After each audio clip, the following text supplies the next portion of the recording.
And today we're reacting to When Ageism Catches Up to You.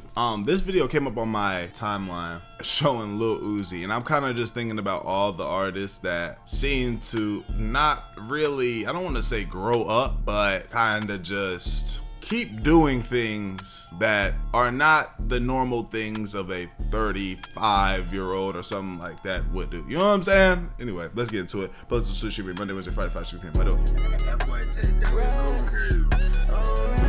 What's good, YouTube? It's Justice I used to be paying. Today I'm back with another video, and in this video we're going to be talking about Lil Uzi's ageism catching up to him. But before I get into that, make sure you leave a like, comment, and subscribe. Do all those things.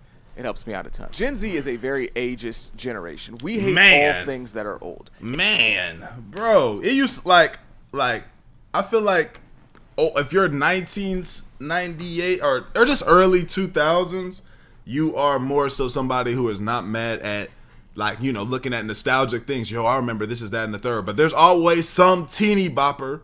There's always some however old, 2010 born person that's gonna come on and be like, oh, y'all old as hell, bruh. Just because we trying to reminisce on how Christmas used to be lit at school, and you know you have a school day like it was a real Christmas jolly time, don't mean that niggas, bro. I'm just trying to have some good times, with them conversations. Be like, oh, that was the good old days, man.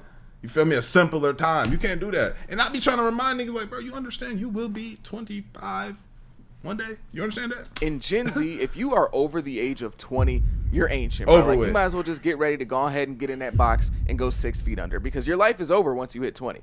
Like, you ever see those videos of those like kids or those basketball players in college when they're like, how old do you need to be considered to be old nowadays? And they're like, ah, man, 24. You know, what year do you need to be born in to be considered old? And they're like, 2003. And it's like, what? Like, what are you talking about? Like, on TikTok, you would think I'm the oldest man on the planet. I'm not going to tell you my exact age, but I'm in between the years of 20 and 26. And they always tell me to go start a family. Bro, don't do that. Stand on that. I'm in between the ages of 20 and 26. Maybe it's for your own reasons, but if it's because of a reason, because of the internet, bro, if you don't just say your age, gang, that don't help.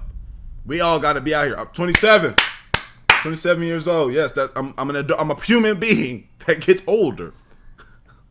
I pray that's not why you said that. You're unk now. Let it go, bro. You're not a kid anymore. Why are you making TikTok? Like, you would think I'm the oldest person to ever step foot on Earth.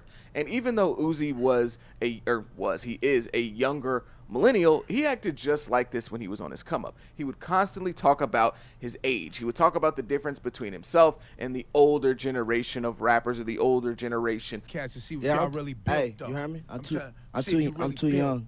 Your fans gonna be disappointed. All the old guys of hip hop. He would talk about how him and his generation are doing things differently, and he heavily values that's okay. Youth. And he would say, in that moment, that's fine. You know, I remember being a younger person and then being at LA Fitness or something, and I'm 18 and I just bust somebody at, and they like, man, or they getting upset and we woofing, going back and forth, and then I'm like, you over here woofing with a 18-year-old, I'm over here pussy your ass, you know. I might have called pop my then there's a time for that when you're young. But when you get older, bro, you gotta accept that. You feel me? I walk down the stairs. You know what I'm saying? I make noises now, bro. This is life. To all the older people, if you're not gonna get with the program, then you just need to go ahead and get out the way. Yet now, Uzi is of the age of the people that he used to call 31. Old. And I think that, and that's not old. That's crazy. In a very interesting part of his but DJ Envy and them wasn't 31 back then. They were older. Career now. Lil Uzi is a founding member of this generation of rap. A lot of the trends, fashion, and music really got its start with Uzi and his come up.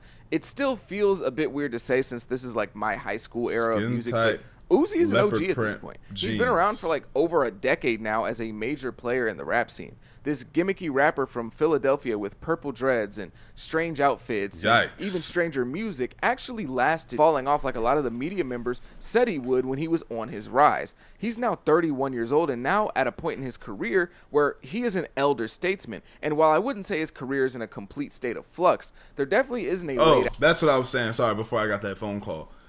To be Uzi, kind of like wake up, like look at this outfit right here.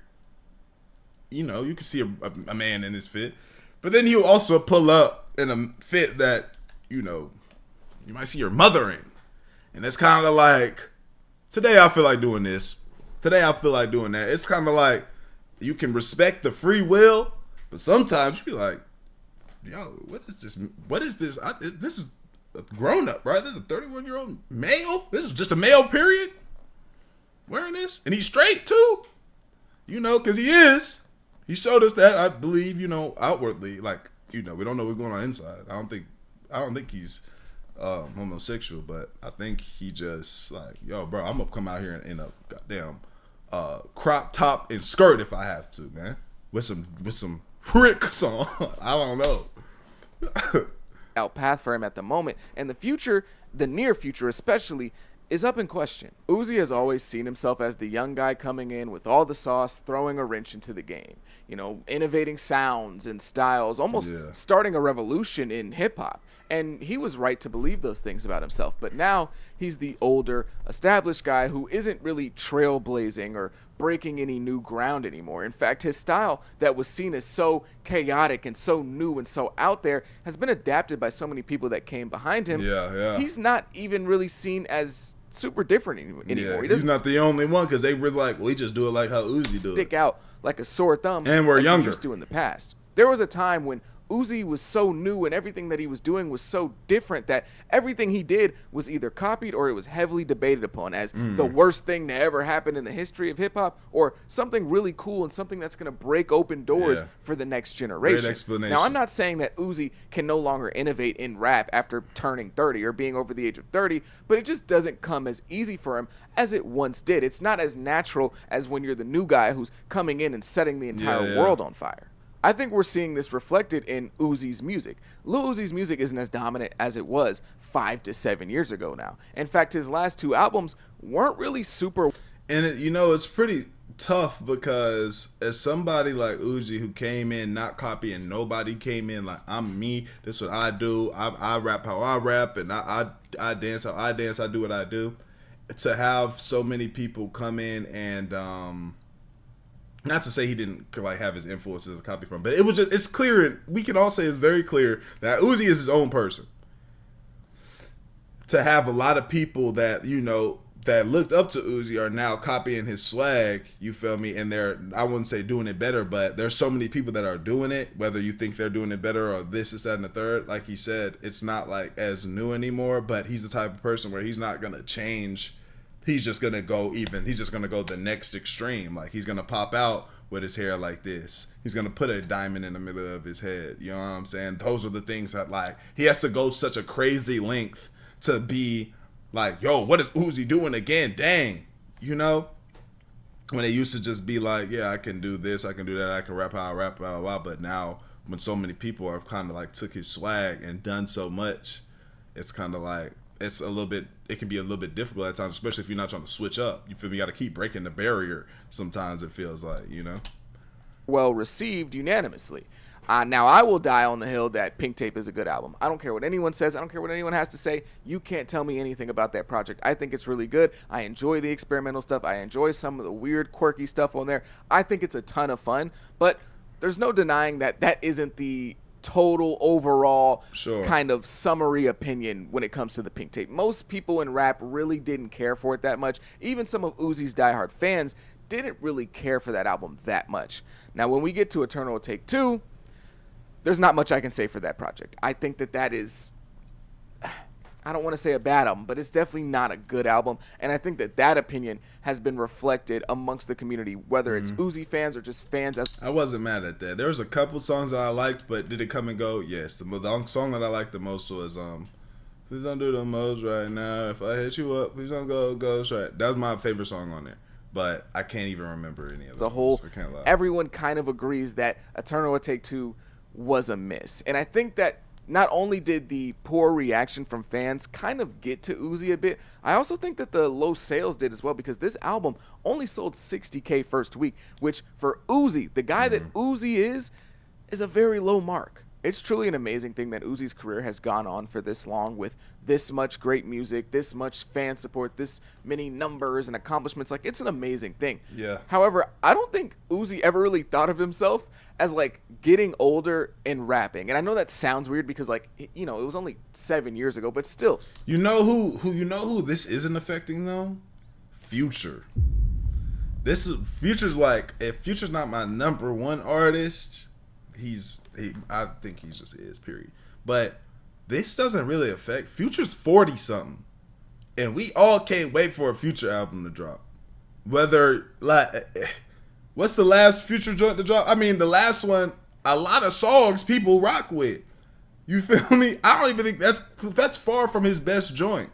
But Future's one of the people that he's not worried about that. He's not stunting. When you look at the way that he used to talk or look at some of his old tweets, it was like he didn't picture himself rapping at 30 plus. Maybe he thought he would be full time doing the rock star thing, or maybe just moving on to a completely different venture in life. But he would tweet stuff like, oh, you know, if you're older than 25, then you're old, just accept it, or something like that. Or he would tweet things like, if you're 30 and up, you're lame. And now he is that 30-year-old lame person, I guess, according to his own words. Yeah. I told the other people, it's a lot of people I never saw in person. I want to see how they look in person. Like who? I don't know.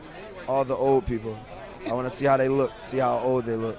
And it feels like in his career, he's kind of stuck. Like, he just doesn't really know what to do next. Now, of course, this is me looking from the outside in, but you know, with comments like, because I didn't make comments like that growing up. Like, if you're 30, you're lame. I didn't say things like that. You can tell that, you know, he does actually still feel that. You can tell he don't like that. I think there's a lot of evidence to prove that. He don't like that getting older. A whole bunch of different things. Old Uzi, new era. We're going back to 2016. We're doing Barter 1600. Like, there's a lot of different things that he's been saying. So it feels like he's not really quite sure where to go next. And I think that is a bit weird for him because Uzi never had to think about what he's going to do next, what his next sound was going to be. Uzi just did. He just did things, and people liked it regardless. So now when he's just doing things and people are kind of like, I don't know about that, Uzi. I think that is kind of weird for him, and he's not really quite sure how to handle that. Ironically, whenever Uzi tries to, like, activate his fan base or rejuvenate them, get them excited again,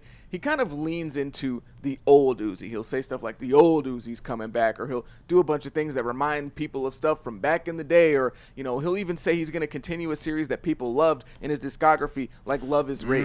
I think that's exactly what happened with EA2. EA2 didn't really need to be a continuation of the original EA. It didn't really feel like it musically, at least to me. Now, of course, he tried to do some things with the aesthetics and, you know, trying to tell the story of now he's in the alien world and he's breaking out or whatever. But that album just didn't really feel like it needed to be EA2, besides nostalgia baiting fans, at least in my opinion. And sometimes he'll even, like, have his hair dyed purple again to get those 2016 vibes back and have the fans going crazy. When the last two albums came out and they weren't super well received, Uzi tried to, like, distract us. I don't really know how to describe it, but he's like, immediately, like, forget about that, I'm dropping new music. And he did that both with the Pink Tape and EA2. And he typically does it with, like, old music. He's like, yeah, guys, I'm gonna drop some Love is Rage 3 for y'all. I'm gonna drop Love is Rage 3. What about Love is Rage 3? Oh yeah, that's coming not too long.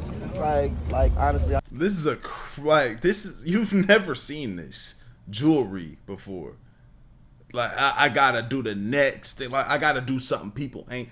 That you can get caught in that, bro. In a just constant state of, I gotta do the new thing. Like, I gotta do something new.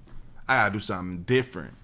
You know, you can get. I gotta break the barrier. You can get caught in that rather than just saying like, yo, I wouldn't even say hang it up, but just, you know, doing it in a different way. Like, again, the future route. You feel me? Just do it the future route, you know? I know I used to be lying for a couple months. Drop some stuff that sounds like old Uzi. Like, it's kind of like his tactic of, like, getting what I guess is the heat off of him for dropping a project that a lot of people didn't. And then he's seeing how Cardi going so stupid, too. Seeing how Cardi going so stupid, you know? And I'm like, bro, me and Cardi, we were just the same, me and him, you know? You put them up together. But you seeing how, you know, Cardi dropped that last joint, and Cardi hasn't, like, if he was going crazy with the features before the album dropped, a lot of people loved it. A lot of songs did really well. Like, like. When he dropped Pink Tape and, there was a lot of mixed reviews, a lot of people weren't liking it, some people were, he immediately came out and said, hey, y'all, I'm about to drop Barter 1600, which was supposed to be his version of Young Thug's Barter 6, which is Young Thug's version of the Carter series from Lil Wayne, which, it's a really long thing that just, you know what I'm talking about. But, yeah, he was like, oh, yeah, Barter 1600 on the way, and he was posting a bunch of snippets and doing, like, Young Thug cosplay. It was kind of strange. But then after that, he was like, hey, y'all, if y'all get the Pink Tape to, I believe he said if y'all get the Pink Tape to #1, he would drop Love is Rage 3, which, is a historic series in the Uzi catalog. That's probably his strongest series in his discography. So people were like, oh, my God, Love is Rage 3, the return to the old Uzi sound. We have to run, and it was like trying to almost distract us from the fact that the conversation surrounding the Pink Tape wasn't completely positive all the way around. And with EA2, he did I think it's forgiving because of who it is. Like, it's Uzi, so, people are forgiving the fact that, like, this wasn't the best, but this next one, though, it's still Uzi, though, which I agree. You feel me? I feel like, this could probably help him be like, nah, I'm about to go. Because Uzi a talented artist. Very similar thing. EA2 came out and, if you thought the conversation surrounding the Pink Tape was really negative, the conversation surrounding that album was very, very negative. And he immediately was like dropping a snippet on Instagram, and people were like, oh my God, the old Uzi's back, the old Uzi's back. I can't believe it. Yeah, this is going to be way better than the album. People were even saying that EA2 was just his last album on the deal, and he was just trying to put an album out there for the label so he could get off his label and actually drop his real music. Yeah. Whenever fans have to make up their own theory like that, especially they go to that theory and they say that this album was just a throwaway to get off the label, that's how you know an album was kind of bad, bro. Because no artist wants that to happen. No artist, period, wants that. They want to be able to say, nobody posts, like, as an artist, rapper, drop their album to say, like, this is just like throwaways. Like, I'm just trying to get off the album for real. They want you to say you like that. We love this. This is hard. Nobody wants to hear that. Like, I'm not, I love Uzi, and that's the only bad album in his discography, in my opinion. Right. But whenever the fans are going out of their way and saying, yo, he dropped this album just to get off his label, it's a throwaway. Don't even pay attention to that album, bro. It doesn't matter. That's how you kind of know with the project. It's a tough one. It seems like whenever Uzi feels like his music isn't landing the way he wanted, he kind of resorts to nostalgia bait. Not only is his music not being glazed, but it feels like he lacks a bit of confidence in what he's doing. For the Pink Tape, he didn't put out a single music video, and as soon as he got like 2 weeks away from the album, he completely stopped talking about it, stopped promoting it, stopped posting about it. It's like as soon as he drops and it's not loved, he tries to move on as quick as possible. Which I can Uzi appreciate. Is far from a lame artist, at least to me. He just now has to be a bit more intentional with what he does. Like he said when he was on the come up with these old guys who had been running around for a minute, they got to get with the program. Uzi is now the guy who might need to get with the program with some of these young guys. Uzi's at a very pivotal point in his career where a lot of people are doubting him, and the others are just hopeful that he can return to the musical dominance he once had. I think Uzi is an amazing artist, and if he locks in, he can awaken another prime. He'll pretty much always be relevant, but if he's still able to be a creative mind that people follow into his 30s, that would be super impressive. It is just a bit funny, though, that when Uzi finally starts to hit some rocks in the road in his career is when he gets to the age that he was ridiculing a lot of people for just being. Like, you can't choose Very your age, ironic. but Uzi was really going at people's necks for daring to be born before him. Now, his career could have fallen off in like a few years like Lil Pump or Smoke Perp, and we wouldn't even be having these discussions. So it's not like unheard of to finally have some issues in your career 10 years in, or it's not a bad thing, or it's not, something to try to point the finger at Uzi and be like, oh my God, you're a bum, you fell off. And he's in a very great spot. He's still Lil Uzi. You know what I'm saying? He can still get on there and go stupid. He just had one of the most lit songs just a little while ago. How many ever years ago? But it was very recent. That one a rock song that just went stupid. So it's like this is still but this is just, hey, this wasn't the best one, but I still see a lot of I see good things coming from like it's none of that. It is just a bit funny though that he was so heavy on his age and youth and all this stuff, and being young was so great, and now that he's no longer young, at least according to that version of Uzi, even though he's still a young person, like 30 is not old in any way, shape, or form. It's just funny that now his struggles come once he's past the age of 27, and it's just kind of a bit of a full circle moment of like, you know, the power of the tongue, maybe. But I don't know. Regardless, if you made it this far, let me know what you think of this video. Yeah, I agree. Great video, bro. That being said, y'all let me know what I think. Like the video, sub up, comment that bitch to the channel. I love y'all. Appreciate y'all. Great video, bro. We gone.